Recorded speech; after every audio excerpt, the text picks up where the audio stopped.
परदेसी न्यूज़ के मौजूद नाज़रीन अस्सलाम वालेकुम। सऊदी अरब के शहर रियाद से आपको खबर देते चले कि रियाद से जद्दा आने वाली परवाज़ में 7 माह के बच्चे का इंतकाल। सऊदी अरब के शहर रियाद से जद्दा आने वाली सऊदी एयरलाइन की परवाज़ में एक 7 माह के बच्चे का इंतकाल हो गया। बच्चे की हलाकत हरकत कल्ब बंद होने की वजह से हुई है। वेब न्यूज़ के मुताबिक रियाद से जद्दा आने वाली सऊदी एयरलाइन की परवाज़ जद्दा पहुंचने के 1 घंटे कबल शेरख्वार बच्चे की हालत ख़राब हो गई थी।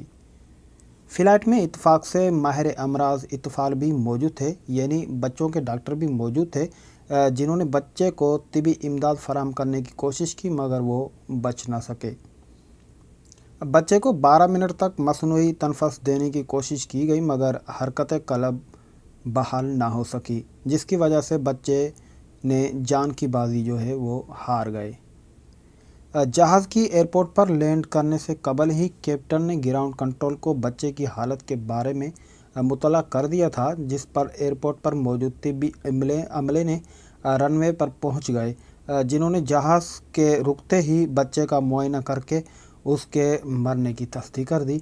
बच्चे की नाश को शाह फहद अस्पताल के सर्द खाने में मुंतकिल कर दिया गया है।